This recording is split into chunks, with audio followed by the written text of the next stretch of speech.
This week's guest, Rob Harrell, author and illustrator of Wink, Surviving Middle School with One Eye Open, shares his wisdom with aspiring cartoonists and writers. Don't wait for a good tip. Just start writing. Welcome to Writers' Voices with Monica and Caroline. I'm your host, Monica Hadley, and with me from a very safe distance is my mother and co-host, Caroline Kilborn. Yeah, you think we're social distancing enough? I don't know, about 1,100 miles. That ought to do it, I think. Yeah. Well, we had a nice big snow yesterday from 4 o'clock until I don't know what time in the early hours, but it's melting fast. I hear it's really beautiful. I've seen some pictures. So yeah, it is. You're in Iowa, and I'm in Texas. And I am not quite sure where our guest is today, but we'll find out shortly. Okay. So our guest today is Rob Harrell, who created the Life of Zarf series, the graphic novel Monster on the Hill, and also writes and draws the long-running daily comic strip Adam at Home, which appears in more than 140 papers worldwide. He lives with his wife and 2 dogs in Indiana, so maybe they got snow there too. We'll find out. And this book is Wink, Surviving Middle School with One Eye Open. Welcome to Writers' Voices, Rob. Hey, thank you so much for having me. I appreciate that. And are we getting your name right? Harrell? Is that how you Harrell, pronounce it? yeah. Awesome. You got it. I hear a lot of pronunciations, but that one's right. Good. Good. So, and how's the weather? I'm in Indiana, and well, we did get snow 2 days ago. Yes, but boy, it's just gray and drizzly, and I guess that's okay because we're all stuck inside anyway. Yeah. But yeah, I'm just north of Indianapolis. What part of Texas are you in? Well, right now I'm in San Antonio, which is I'm at my daughter's home. I also have a place. I live part-time in Austin. One of my business ventures is there, and the others in Iowa. So mostly I'm in Iowa, but okay. My wife and I were in Austin for 12 years, and we just moved back. We just moved back about 3 years ago. Yeah. Where in Austin? We lived up in Northwest, sort of far west in Mopac. Oh yeah, I'm very familiar with that area. Yeah, I drive up Mopac. I have I'm downtown, well, just south of the river on Barton Springs Road, and down near Zilker Park, and I drive. The plant is up in Pflugerville, so I drive up Mopac a lot when I'm there. But I ended up being in Texas when this whole stay-at-home thing happened, and so here I still am many weeks later. Okay. Yeah, that's how it happens. Yeah. So, interestingly enough, your book it's not about a pandemic, but it is about one person dealing with serious illness. Tell us a little bit about Wink and the story behind the story. Okay. Well, Wink is a book about a 7th grader, Ross Malloy, who gets diagnosed with a really rare eye tumor, eye cancer. He's a guy who is looking forward to his 7th grade year. He kind of likes to blend in. He's not a kid who likes to stick out. And suddenly his doctors tell him he has to wear this wide-brimmed hat everywhere, and including in school, to protect his eye. He starts losing hair and becomes known as the sick kid. So it's Ross's story told from his point of view, how he learns some ways to cope with getting through a tough situation. But as far as where it came from, when I was 36, when we were living in Austin, we had just moved there. I was diagnosed with this cancer and had a really scary diagnosis, and it didn't look good. I was told that I was going to be blinded in both eyes, lose part of my face, and then not to be too graphic about it, but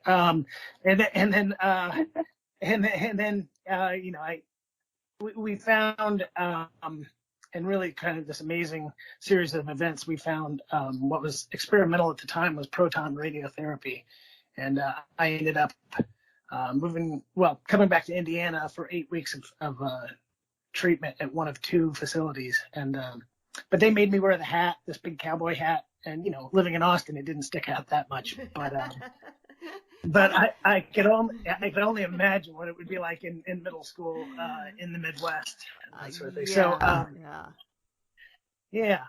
that's where it all came from. And in the book, Ross, there's a lot of humor in the book. It sounds very, very heavy, I know, but it's actually kind of a funny, fun read because he has this really sort of quirky way of looking at the world, and he gets through things with a sense of humor. You see he does these drawings of a character called Bat Pig, this little superhero, and you can see how he kind of works through things there. And then he gets really interested in music and starts learning guitar. His radiation tech starts teaching him guitar. So I sort of took what happened to me as an adult and shifted it into a middle grade book. And are you a guitar player too? I can play very, very poorly. I can play, I know my 20 chords or something like that. And if I'm looking at a book, I can make my way through a song. But Ross picks it up a little bit quicker than I did. But, they say it's easier when you're younger if you pick up something, a new language. Now, Mom, Caroline, has taught, how many people have you taught to play the guitar over the years? Oh, I can't even count. I don't know. Lots. Really? Hundreds, probably. Yeah. And you've taught kids and you've taught adults. Uh-huh. Do you see a difference in general? Well, sometimes the adults are more. They really, really want to learn because it's therapeutic for them, and so I find that for instance, I had a student that absolutely knew nothing about music, nothing, and he's come a long way, and I'm very proud of him. But well, I can say that starting on a acoustic guitar with the metal strings is a hard way to go. It's easier to start on the other kind of, the nylon strings. Much easier. Agreed. And I taught myself on an acoustic. I found an acoustic under my sister's bed that she hadn't been using, and so I pulled it out and started playing with it. And yeah, my fingers hated me. Do all students have trouble with the F chord? Oh yes, including me. Okay, good. Yeah, it's not just me. You got that right. Yeah. So, why did you decide to take your story, your diagnosis, and your journey through cancer and put it in middle school? Well, a few things sort of came together. I had just gotten done writing my Life of Zarf books, and I was here. Let me go back a little bit further than that. Right after I went through my cancer experience, as you call it, I'd been thinking for years about how to tell the story. I thought about telling it as an adult memoir. I thought about telling it as a graphic novel. While I went through my treatment, I was doing a daily comic strip called Big Top. And I really thought that it helped me get through the whole process because, once a day I had to sit down and think up a comic strip and get myself into sort of a funny headspace. And so I thought for years that I could do something using those characters from the comic strip, but I just never could figure out the right tone or the right approach. And then as I was finishing up the last Zarf book, really unfortunately, my best friend's daughter was diagnosed with cancer. She was a freshman in high school.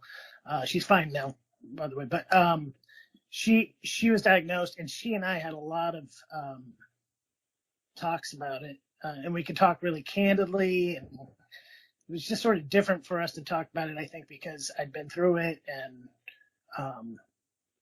we were able to talk about what it feels like and that sort of thing. But I also heard through her how hard it was being in school and how hard the social aspect of it was. She had some friends who sort of vanished on her.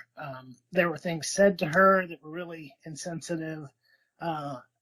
And I realized how lucky I was to have gone through it as an adult.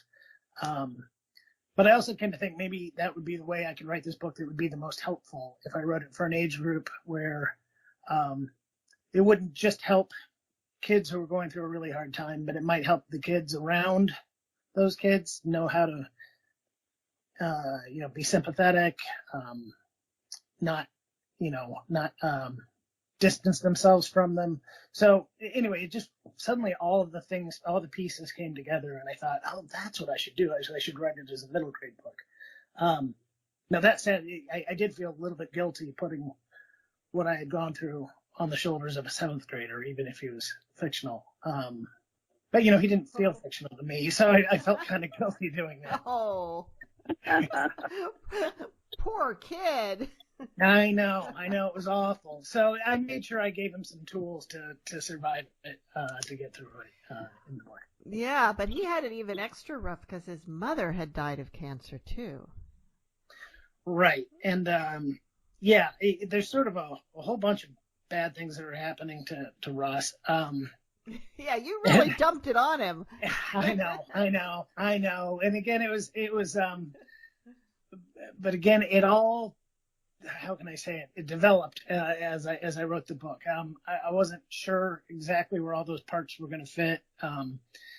But what was great about it is that I think it does show that resilience that he has, and how important your support system is, and how important humor can be, and a hobby, or all of those things that you need to get through awful things. And he has a lot of awful things to get through. Yeah, I'm feeling more guilty now that you said that.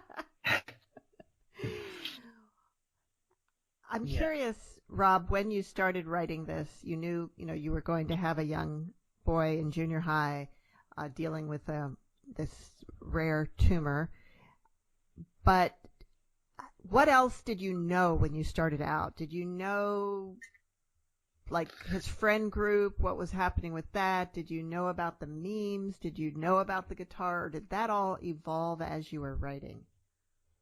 When I first started writing, the main thing that I had in mind was the guitar and his relationship with Frank, the radiation tech who teaches him guitar, and sort of opens his heart to music, if you will, opens him up to some new kind of music.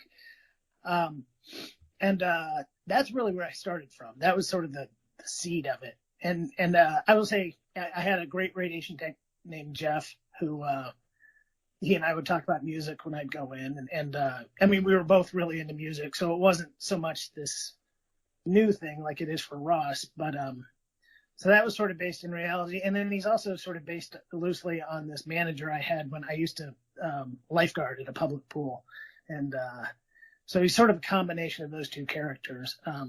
So the very beginning was about music, and then I added some other things. Okay. And where did the idea of having his best friend be a girl come from? I had done the Life of Zarf books, and in that, his best friends are guys. There's 3 guys, and one of them's a pig. It's sort of weird, but so I wanted to try something different, and I thought I had a fun,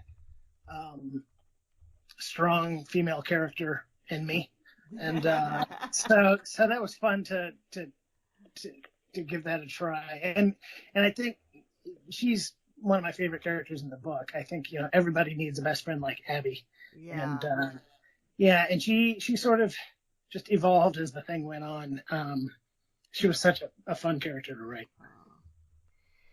You're listening to Writers' Voices with Monica and Caroline, and our guest today is Rob Harrell, author of Wink. One of my favorite characters actually was the class bully, because how he evolved, and that was good. That was really good. Of course, I'm a big believer in music as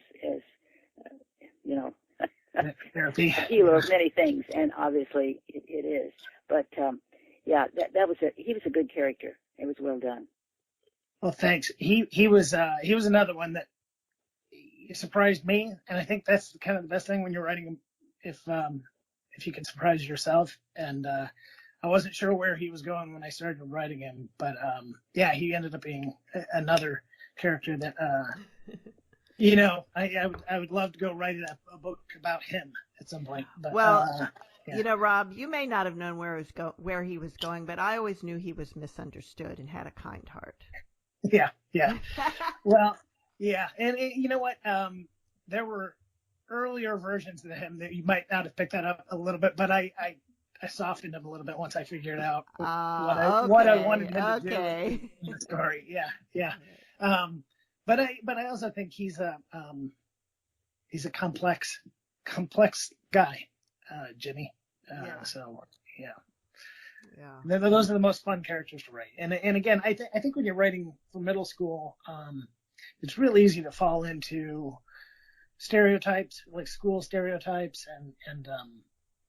and so one of the fun things is to try to disrupt those and turn those upside down and sort of thing. So hopefully I can keep doing that, because that was one of my favorite parts of this book was Jimmy's journey. Mm-hmm. Yeah. Well, Rob, why don't you read from the beginning of the book for us? Okay, I will. I will read you chapter 1 here. And this kind of jumps you right in the middle of it, so you kind of get a bit of the world. All right. This is chapter 1, Let's Get Radioactive. I'm lying on a steel table, all too aware of the giant ray gun pointed in my direction. It looks like one of those room-sized 5-ton laser things supervillains use in movies, the kind they threaten to destroy the planet with. What music are you into, Ross?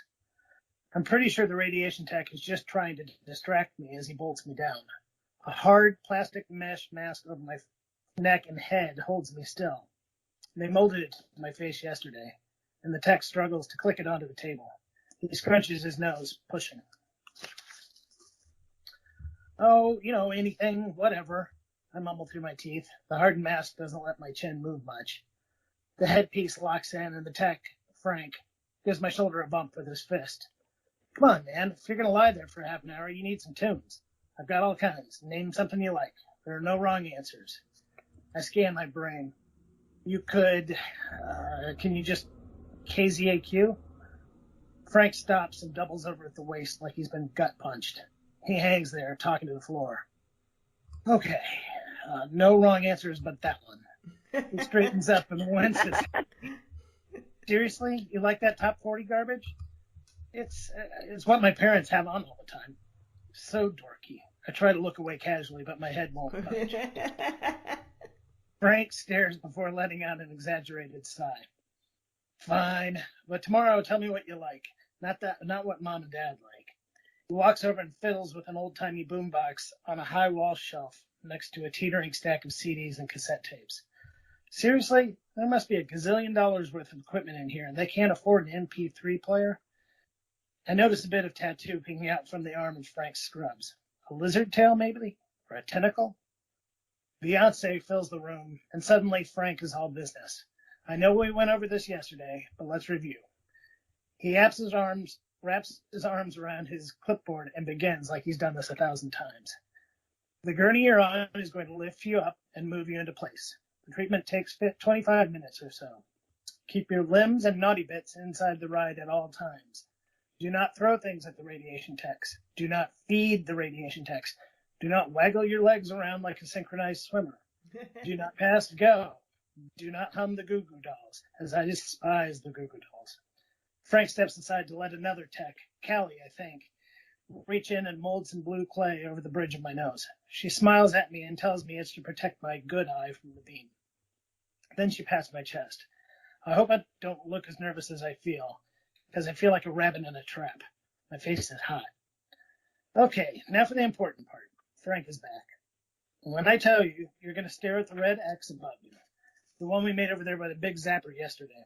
You'll see it when the machine slides you over. The mask prevents much of a nod, but he seems to catch it. Don't move your eyes off that X, or your eye will explode into a million pieces like the Death Star, okay? I let out a little grunt. Frank puts his hand on my arm. I'm kidding, Ross. I mean, kind of. Don't look away from the X. Your eye won't explode, but we're dealing with your vision. Important stuff. So keep your eye on the X, or it could... Just keep your eye on the X and you'll be fine. Callie steps back in with a U-shaped attachment that looks like part of a kid's car seat. She fits it over my face and helps me slip the molded mouthpiece into my mouth. My teeth lock into it when I bite down, and she snaps the ends of the U to the table. Ka-chunk. The table is attached to a huge mechanical arm, like something out of Star Trek. My nose itches. I couldn't move my head if I had to, and something about that makes me all squirmy inside. I feel like a bug on a dissecting table. Frank and Callie look down at me. You good? Callie squeezes one of my sock-covered toes. Need a blanket? Nah, I'm good. Okay. She tucks a lock of hair behind her ear and gives me a friendly smile. Everybody smiles a lot here, probably because they can tell I'm freaking out. We'll be around the corner. You'll do great. Frank winks. No sweat. You'll see. They walk off to my left, and I can't turn my head to follow them. The lights dim slowly as Gwen Stefani starts singing about bananas. I'll admit it. It's a little freaky being the only one in here with all this machinery, all this stuff. I close my eyes and let out a long breath. It shudders as it slowly comes out, which somehow takes my nerves up another notch. All right, Frank's voice squawks through a tinny speaker. We're going to get started, Ross. Just relax and keep your eye on the red X. You're about to go for a ride. After a few seconds of silence, there are loud bangs and a revving sound. The entire room full of heavy machinery comes to life with beeping and whirring and what might be big fans powering up. Maybe things heat up when the radiation gets going? I have no idea. Then the gurney shudders, and I begin to rise. Frank comes through the speaker again. Houston, we have liftoff. That's chapter 1. All right. Oh, yeah. Boy. So, I'm sure that having had this experience yourself allows you to really write about it realistically and get all the details. But boy, isn't there an easier way to do research? You would hope. One would hope. But yeah, it was a scary experience to go through, and I guess I thought that the way to start the book off would be put you right in the middle of it and show you that sort of claustrophobic feeling that absolutely. that you have to get, and that was a thing with the eye, and I made myself all kinds of loud, angry music mixes to keep myself awake, frankly, because that was one of the things that would happen while you're sitting there trying to keep your eye from moving, staring at a fixed point. You just start to fall asleep. So that wouldn't have been good because then your eyes roll off. And are you allowed to blink?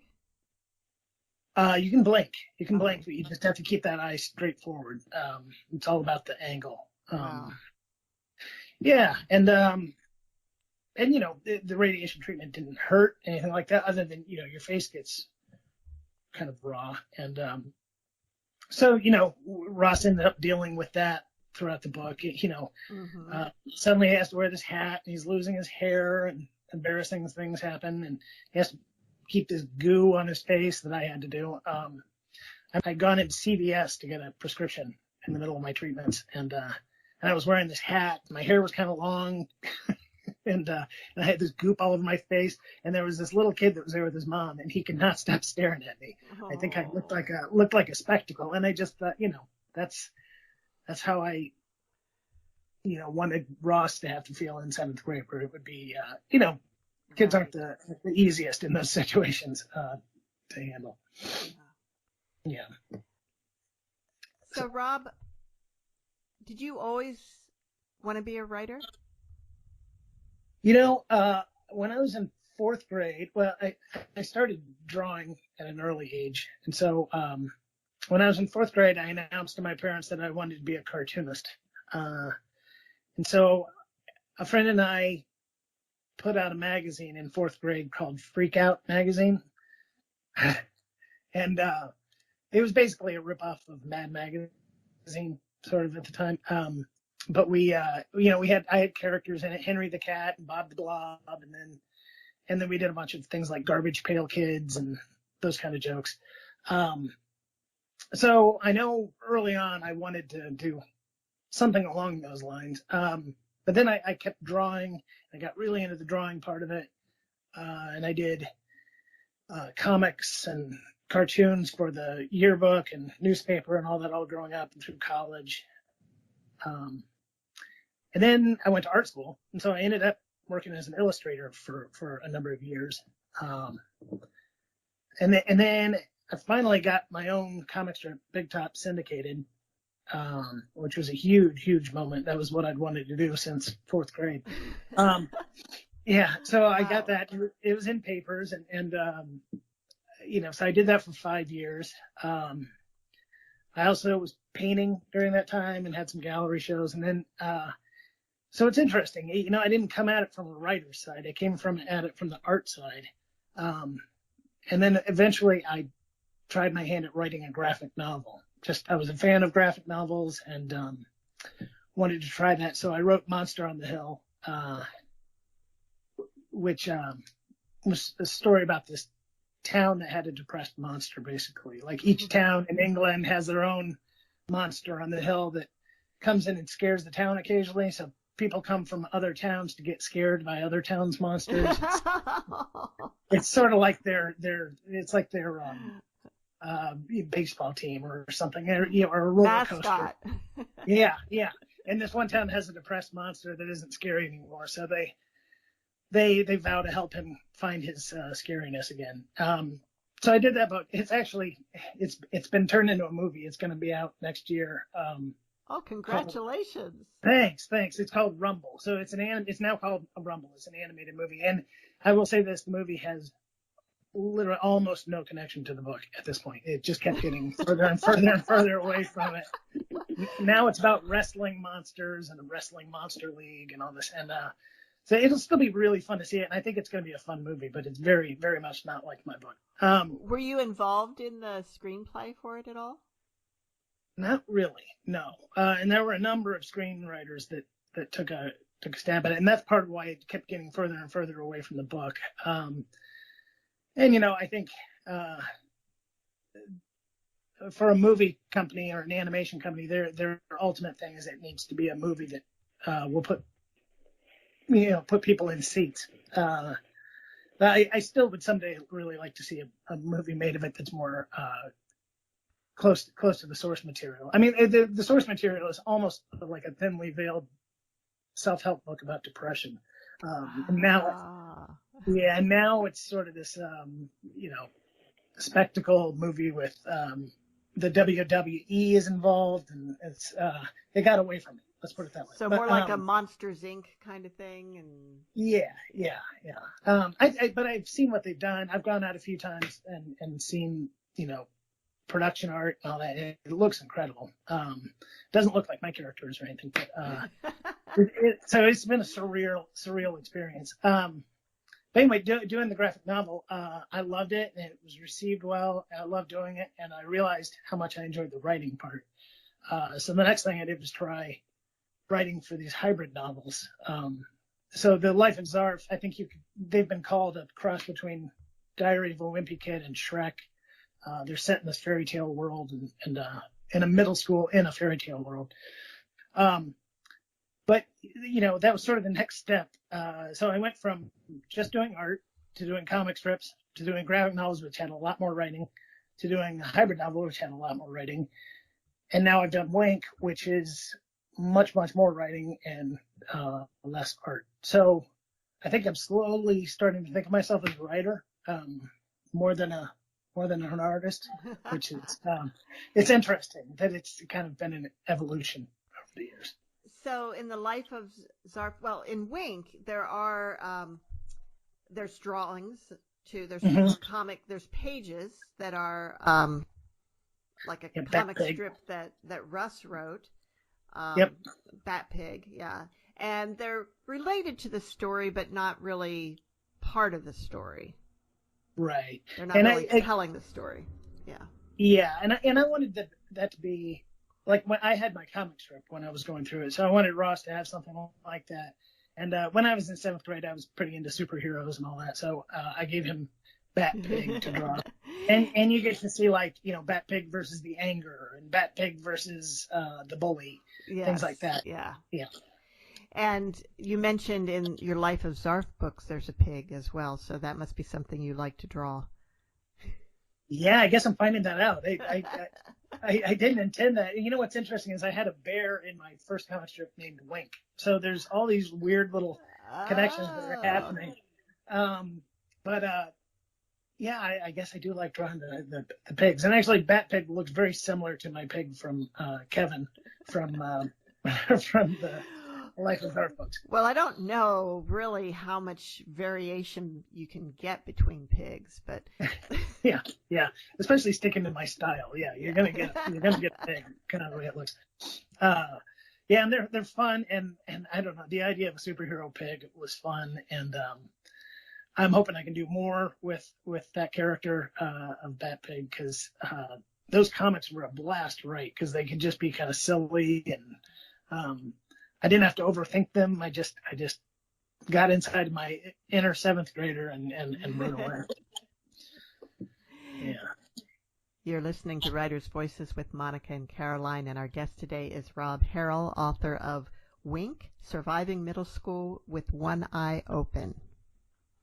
So, Mom, you taught in middle school for a while too, didn't you? Yes, I did, and it is a difficult time. It really is for some kids, and For sure. because they're in elementary school. Well, for one thing, elementary school in where I taught, the teacher was really God, and then you get to junior high, and it's a whole different thing because you've got several different teachers. Yeah. And so it's different. And then I moved to high school, and that was a better fit for me. High school was, but junior high, the kids are, well, you have the bullies, and you have the kids who just can't fit in, and that's tough. It is. Yeah. Well, I've had some people ask me why I like writing for middle grade, and one of the things is I think it's so much change happens between, in my case it was the end of fifth grade and beginning of ninth grade. That 3 years of sixth, seventh, and eighth. At that point you've been sort of on your parents' apron strings, for lack of a better word, or under their umbrella, and it seems like in grade school you tend to listen to the music your parents like, and your friends tend to be kids in the neighborhood or friends of your parents, and then I think in middle school you suddenly you start to develop, and you start to develop an identity, and I know it was the first time I had a friend that my parents weren't crazy about, and there was something just magical about that. I was like, oh my gosh, man, my parents are unsure about this guy. This is great. And he was like my dangerous friend, and that's pretty fun. So it's a fun time to write about, because the stakes are big, but yeah, and then also it's just a turbulent time because like you said, there are bullies, and there's people haven't learned to round off their rough spots at that age, and they haven't had that sort of squashed out of them yet. So unfortunately, you get some people who act really inappropriately. True. Yeah. So, Rob, I'm really interested in the fact that you said that you told your parents in fourth grade you wanted to be a cartoonist, and you ended up being a cartoonist. My grandson is in fourth grade. He says he wants to be a movie director. He went to a filmmaking camp last summer, and he's had his first little experience at filmmaking. He's on his way. He's on his way, and he and some friends have started a business where they have created some characters that they're writing graphic novels about. And wow. Yeah, and but they want to do this merch. Is my kind of kid, isn't it though? They have this whole plan for what they call merch, which is in adult language is merchandise, and because his father works for me in the business, and we do plastic injection, and we do 3D modeling and so forth. So we're, he has some connections where he might actually get these characters made. And and so it's really fascinating to see how into this he is. And he draws page after page after page, and I don't want to say on the air what the character is, but I can tell you off air, because it's really interesting. I think you'll love it. That's great. But so I was that kid. I wasn't an athletic kid. I was more of an art kid. I played some sports, just not well. But then But what I did was I would pour myself into these projects, and and then in middle school, my best friend, one of my best friends at the time, Lance, the dangerous friend, he and I, we made a movie. We made a couple of movies. We made a movie called Bob and Rob. We made one called The Beast. And this is just on a Super 8. There was no sound or anything, so we had to be. Yeah. We made one called we made one called The Unkillable. And then we wrote a book at one point. We formed a detective agency. So, looking back on it, I'm sure some of my classmates thought we were just odd. But man, did we have a good time. We had a great time. And I was drawing the whole time, and that kind of became my identity as the guy who liked to draw and all that. And I just stuck with it because I enjoyed it. And so I think what your son is doing is fantastic. Well, grandson, but yes. Oh, grandson. Yes. Oh, sorry. Yeah. I think that's amazing. Yeah, so. it's very impressive. It really is. And but tell me how you got your first comic strip syndicated. That's a pretty big deal. Yeah, I mean the numbers are crazy. If you hear about, especially back in the day, newspapers are struggling now, so they've been launching new strips at this point. But at the time, it was crazy the number they would get in each year and then the ones they would choose. So I tried a couple of strips when I was a senior in high school or in college, to get syndicated. And I'm really glad they didn't get syndicated, honestly, because they were not very good. And then I just let some time go by while I was working on illustrations. I always knew that's what I wanted to do. I think somewhere in the back of my head, I knew I just wanted to sort of let my art mature a little bit, let my sense of humor mature a little bit. And then I was on an airplane flying out to San Francisco to see a friend, and I had a sketchbook, and I was drawing in the sketchbook, and there was a little girl sitting in the seat next to me, and I realized she was watching me. So I started drawing, like I drew a lion, and I drew this little cartoon clown and a monkey. And by the time I got off the plane, I was just like, I got it. I've got the idea. And, like I've never seen a circus strip. And so I just went after it and wrote, 60 strips or so, and then picked the best ones and sent them in. And it was crazy. The syndicate I'd always wanted to work for were the ones that picked me up. So yeah, but I mean, there were a lot of rejections. But this one, Universal Press Syndicate listed, and they did Doonesbury and Kathy and Garfield and oh wow, all these big strips. So they were my dream syndicate, and I ended up with them, and I still am working with them because I now do Adam at Home through them, and they're just amazing. They've been like a family to me. So and I've done, that was 2002 I launched, so basically for 18 years, I've done a daily strip. Now, is that like, how many days a year do you have to come up with a strip? Every day. Every day. 7 days a week? Yeah, 6 days of dailies and then a Sunday, a color Sunday on Sundays. But I don't do it every day. I will write a week of strips or write 2 weeks of strips and then sketch them, draw them, color them, all that. And then, try to free up a couple of days where I can sit down and work on the books. How long does it take you to do a strip? Like 1 day's worth? It's hard to say because I do it in, like, I write them all at once and then I sketch them and all that. But I would say, 5-6 hours, something like that, from writing it to sending it off, probably per strip. Now, was the Big Top a joke strip or a story strip?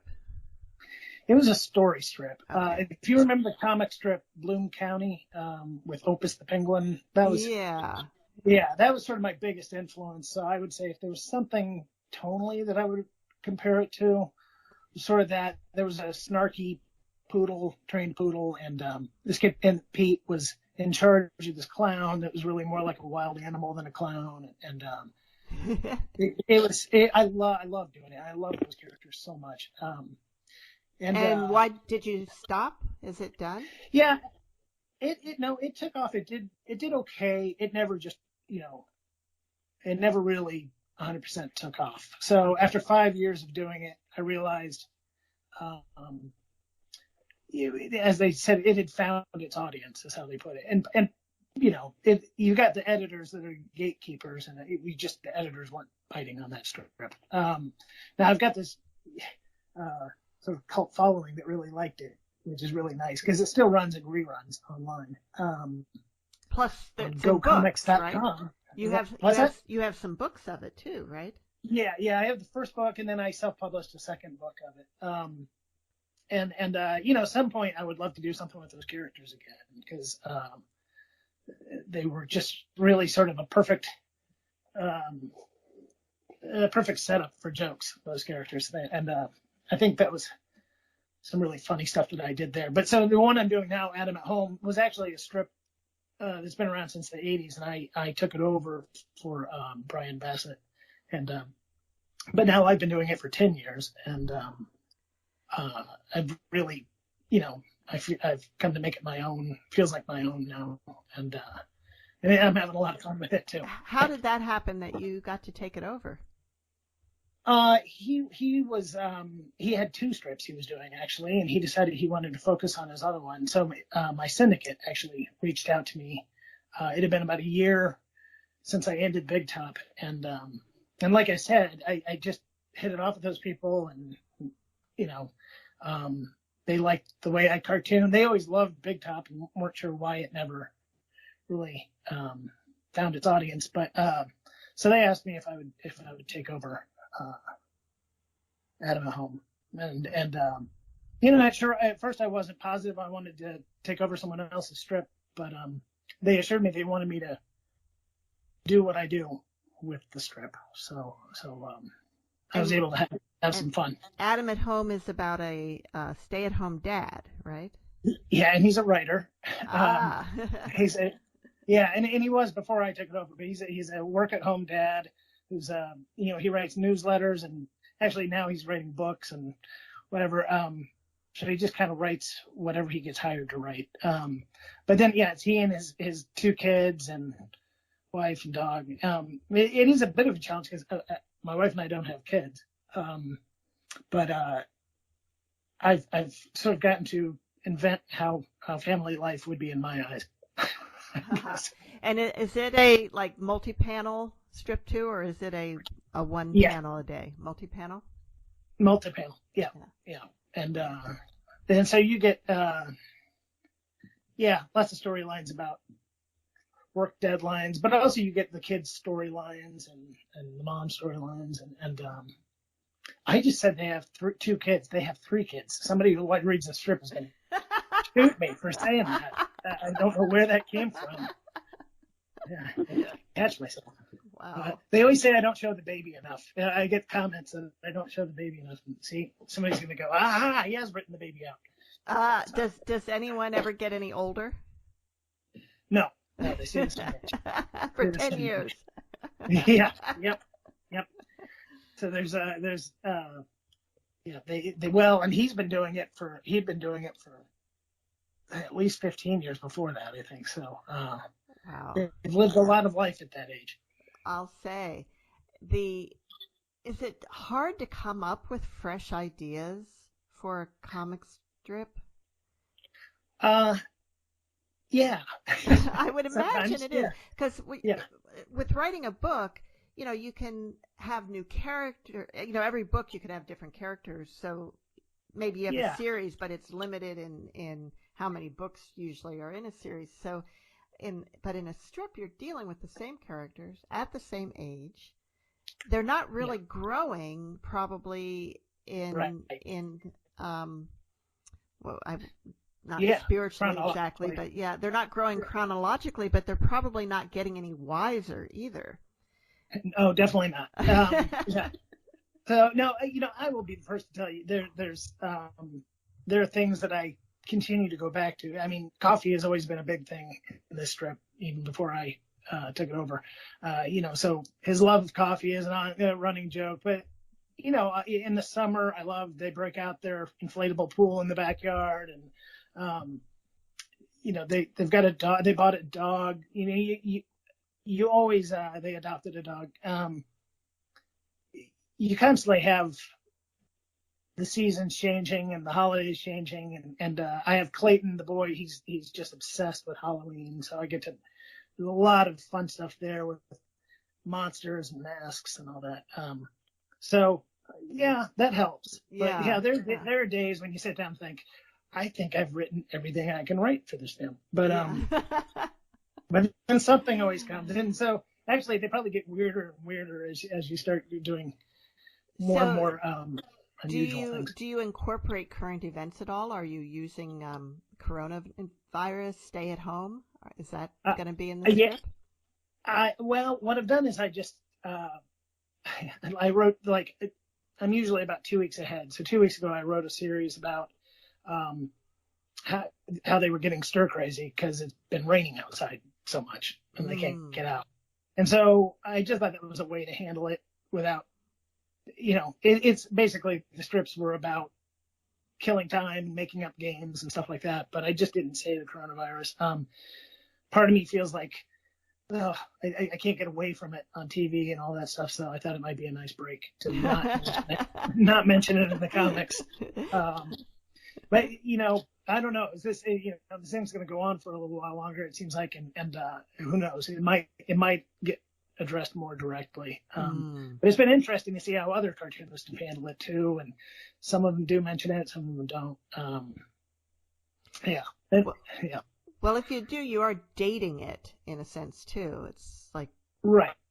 And I try to keep them more timeless. I will say with Big Top, I did all kinds of references. I mean, like Dusty the Trained Poodle won a date with Paris Hilton, and at one point he was working for as a nanny for Britney Spears and things like that. So I did all these pop culture references, and they definitely dated immediately. They're dated before they even get in the paper sometimes. So I've learned to be a little bit more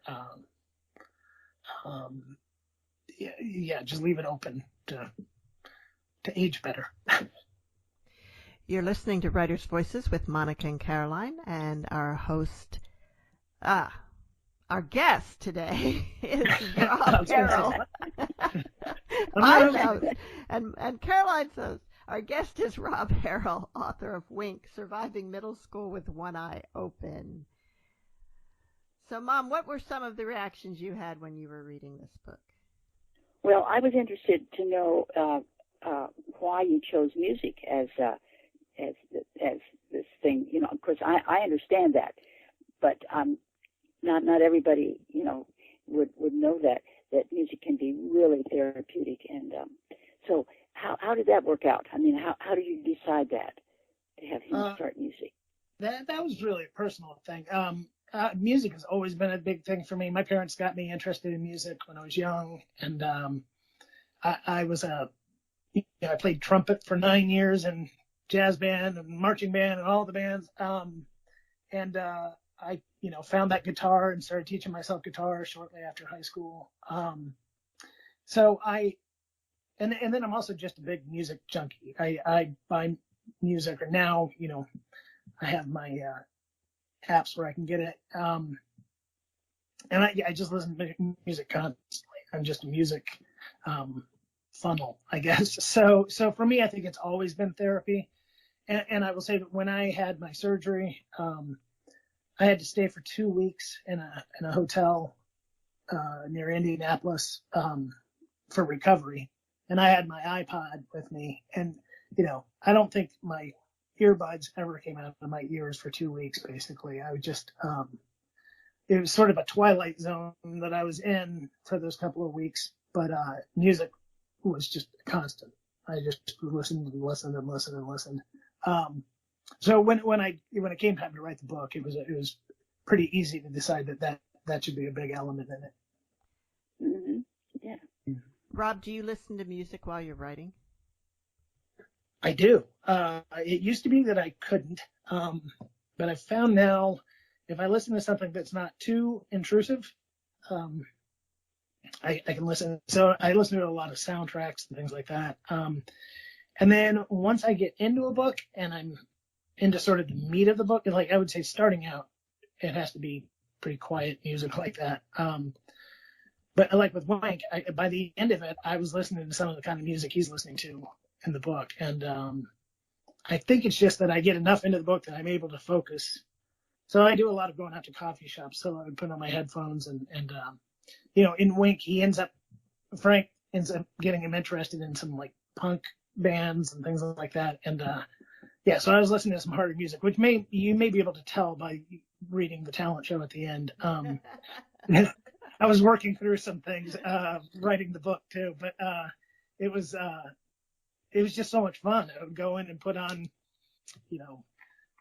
an old album by the Gang of Four and right away, and I had so much fun. So I think music will be a big part of my writing going forward.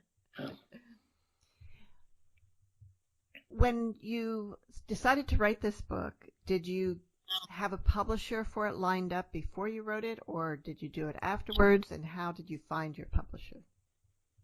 Well, I had done The Life of Zarf, all three of those books with Penguin, and that was fantastic. I loved my editor Kate there, and I just loved working with Penguin.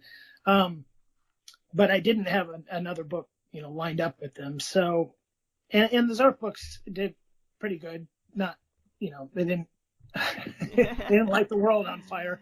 So, I have an agent, and he and I talked a lot.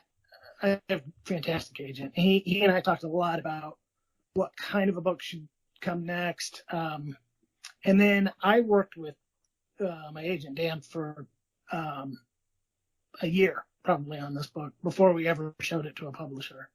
And he worked, with me like an editor basically, and helped me, just kept helping me stay on track, I guess would be the best way I'd put it. I would write and show him what I'd done. And he has sort of a magical ability to get inside my brain and go, are you sure about this? Because this doesn't seem like you were sure about it.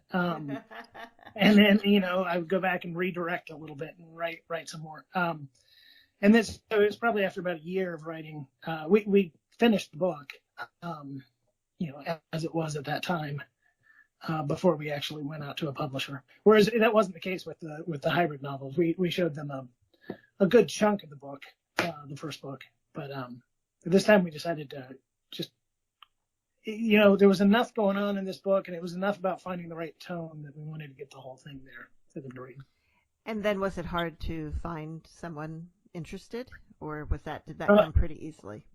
No, that came pretty easily. And again, I think having an agent, that's one of the things that I guess I hadn't thought about when I was younger and didn't have one, is how helpful that can be, because they kind of know what people are looking for, and they know, they just have a sense because they've been around it so much. So we went in, and actually I was just thrilled with the response we got. We sent it to a number of publishers, and got really good responses. And at what point in your career did you get an agent, and how did you get an agent? Because some people say it's harder to get an agent than it is to get published. Yeah, I'm sure that's true. And again, I kind of slipped in the back door is one way I would put it, because I started out doing cartoons, and not that I had a name for myself doing the cartoons, but it gave me a credit, I guess. And then I wanted to try a graphic novel, so I did this 7-page story and illustrated it, and then I started showing it around, and got, I didn't have an agent at the time, so I showed it around, and I Top Shelf Productions picked up the book Monster on the Hill from that.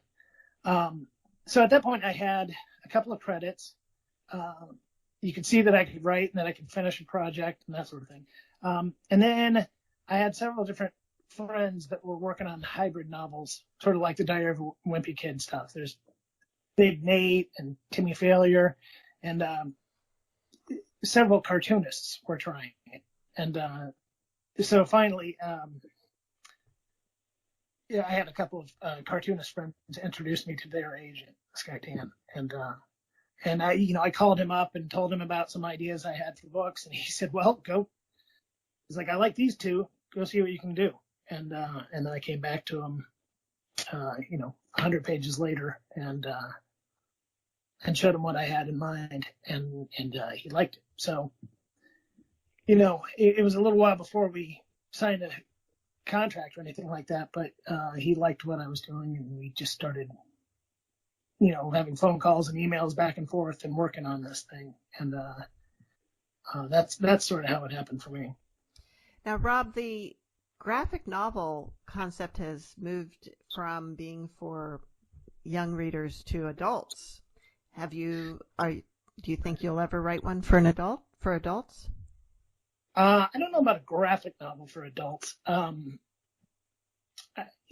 sense of humor kind of falls juvenile. As my wife would tell you, my sense of humor falls to the 13-year-old. But so that fits me well. But I will say this: I would love to write an adult novel. And I would love to try that. I'm sort of a closet horror film fan, horror books, horror, which seems odd for a guy who's doing a comic strip and all that. But I would love to try something like that, or a mystery or something. I tend to write or to read a lot of mysteries and that sort of thing. So I would love to try that at some point. Okay, so we'll look forward to that. Yes, yeah, we hope. Rob, do you have any words of advice for somebody who would like to get into the graphic novel or hybrid novel or comic strip writing gig? My main bit of advice is, and I wish if I was going to go back and give myself a piece of advice 20 years ago, yeah, it would be, don't wait around for somebody to give you the secret or the perfect bit of advice that's going to propel you into this thing. It's really just a question of sitting down and doing it. And so I would say, assume that you can do it, sit down and start doing it. And when you've done enough of it, assume that you have the right to show it to people. Assume that people are going to like it and send it out to them. I think some of the boundaries to me becoming what I'm doing now was just insecurity and thinking that I hadn't earned the right to do it or something like that. So I guess what I'm saying is I think the real key to writing a book is to actually just sit down and write a book. Is it that easy? Well, no, and that's the problem. Actually, is it's really hard. I think I kept thinking for years and years and years that I was going to be struck by some bolt of lightning of inspiration, and it was going to pour out of me, and it was going to look like it does in the movies. I'd be sipping cognac and writing by candlelight, and that would just flood out of me, and it'd be this wonderful book. But instead, it's just kind of a grind at times, and you just have to. The hardest part is getting yourself to sit down and start actually putting words on the page, and then forcing yourself to do it the next day, and then forcing yourself to do it the next day, and then you have to force yourself to go back and throw out the parts that don't work, and keep going back again. So I know there's nothing glamorous about that tip, but yeah, that's my okay. tip is just we don't need glamour. Don't wait for a good tip. Just start writing. And Mom, do you have any words of wisdom for us today? Because we're about out of time. I don't know, but I'll tell you this. I've been involved with music for, a long time, since I was 5 years old. And I've talked to a lot of people about it, and I have never met anybody who was glad that they stopped taking music lessons. But I've met a lot of people who were sorry that they didn't keep up with it. I am. I took piano when I was young, and I wish I'd kept at it. Yeah. Wow. Well, that's good advice from both of you. And thank you so much for being with us today, Rob. Hey, thank you so much for having me on here. I'm more excited about this book than anything I've done, so it means the world to come on here and talk about it. Wonderful. And see you all next week on Writers' Voices. Bye, everybody.